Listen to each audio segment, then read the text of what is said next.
Prime Minister Mark Carney met with fellow world leaders today in support of Ukraine.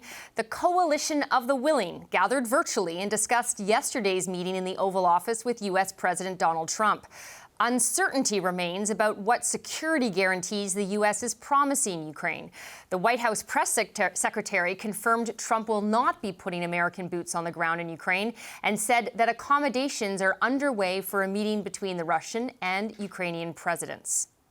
In order to learn, in order to move the ball forward with diplomacy and towards peace, you have to have open dialogue. And so that's why the president has had several conversations by phone and, of course, an in-person meeting last Friday with President Putin. He also has talked to President Zelenskyy dozens of times, had him here at the White House yesterday, and he's understanding what both sides want, what both sides are going to have to give up. And he has always said, in order to get a good deal, both sides are going to have to walk away a little bit unhappy. But there was no relief overnight from the fighting. This is the aftermath of Russian drone and missile strikes in Ukraine as part of Russia's largest attack on Ukraine this month. Jeremy Kinsman previously served as Canada's ambassador to Russia. Mr. Kinsman, we saw Russia continue to attack Ukraine overnight. What do you make of Russia's current strategy? Well, what I make of it, Karina, I think is that it is unchanged over the last 10 years. Russia has a psychological, I should say Putin has a psychological obsession with the notion that Ukraine even exists, that Ukraine exists as a sovereign, independent, and potentially very successful country. He can't stand it. He believes it's part of something he calls Russian state civilization. He's never accepted its separation from Russia in 1991, and he's relentlessly he did begin to pursue its total occupation by Russia. He failed, but he's not giving up on what he's got, and he wants a little more. He has no respect for Zelenskyy. He's never met him in person over these last several years. And I doubt that he'll do it now. So I think from your answer there, I can guess at what your answer will be for this question, because on Friday you said Putin wasn't going to be interested in a ceasefire, is not interested in a ceasefire. So, and we've obviously seen there is no ceasefire, but is he interested? Is there any chance that he would be interested in peace? Yeah, peace on his terms. He'd love a wonderful, peaceful Ukrainian, territory as part of his kingdom. That's the kind of peace he wants. I don't think that he is interested in peace. He's interested in subjugation. I mean, he is a person who exercises power to obtain his ends, and by power, I mean force. And that's what he's doing.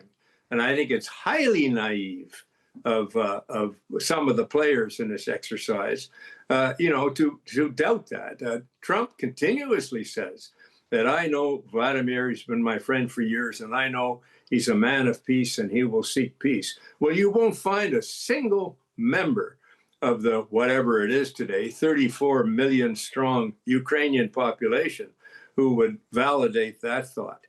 They're terrified of him. And that's why, even if there were a ceasefire, and he doesn't want one, make no mistake about it, but let's say he gets one because he's getting something else out of it. The fear on the part of the Ukrainians, Karina, is that it's just a temporary peace. He'll just use the time to build up his forces to attack again. And that's why security guarantees were discussed in Washington yesterday, almost to the exclusion of anything else.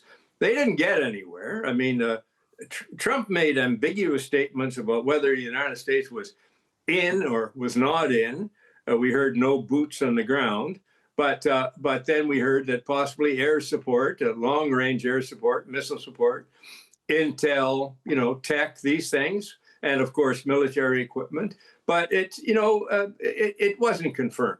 What is clear, and Marco Rubio confirmed it on Sunday when speaking to television, is that Trump isn't going to exercise any coercive power on Putin, who invaded Ukraine, which Trump still seems somehow not to get, that coercive pressure for him to call it off and to get into a ceasefire or get into a serious and just negotiation. So I have to ask, if from everything you've said, if we don't think, we know there's not going to be U.S. boots on the ground, you've talked about sort of what kind of security guarantees we could have then from the U.S. Europe is clearly all about the security guarantees right now and how they could be part of it. If that is all, I guess I wonder whether we're being duped. Is everyone being duped and talking about what we think a peace deal would look like and what it could involve if we're dealing with a leader and a country that actually has no notion of going in that direction? Well, isn't it funny? You don't think about this stuff all the time, but you've managed to lap the U.S. negotiating team completely. Of course, we're being duped. I mean, that's what Putin does. And he plays for time. He's ragging the puck. He's trying to avoid American sanctions. Don't forget that just 2 weeks ago, or even a week ago, Trump was saying unless he agrees to a truce and ends this war now, there are going to be very serious consequences. He met Putin, spent some time with him in Alaska, his friend Vladimir. And when he came out, he said, no, ceasefire is a terrible idea. We won't do that. And there's been no mention of any coercive force on Russia at all. There's going to have to be some. And there are lots of things that the Europeans and the Americans can do together. Meanwhile, you led your segment with a report of this virtual meeting of the potential members of the Coalition of the Willing, which I think is up to about 30 countries, in which Canada is an important part. Well, I was going to ask you, where is Canada all this? We are obviously a part of it. Maybe if we're talking about being duped, it's a question that's moot.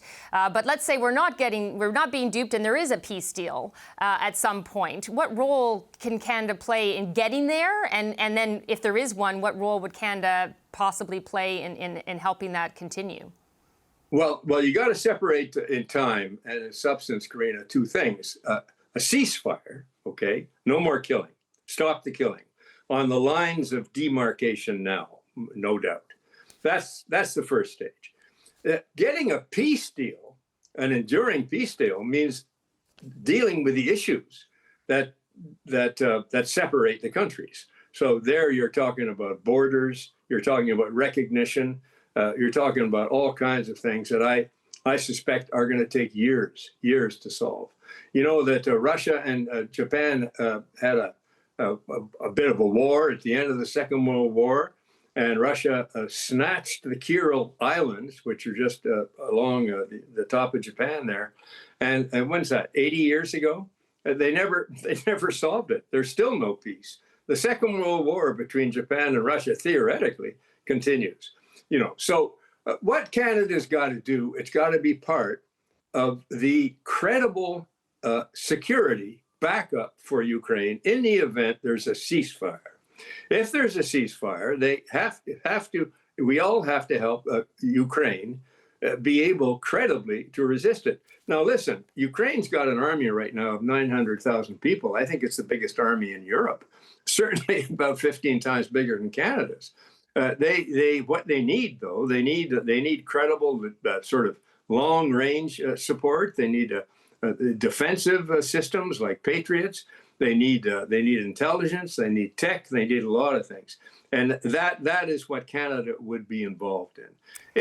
If that truce holds and negotiations start, and it does lead toward a peace deal, an enduring peace deal, then that is going to have to be reinforced and sort of almost institutionalized, and that's where this discussion of Article 5 type guarantees would click in. But that's getting pretty hairy, frankly. And it's also, I guess, probably getting a bit far down the road. We'll have to leave it there. Thank you very much, former Ambassador Jeremy Kinsman.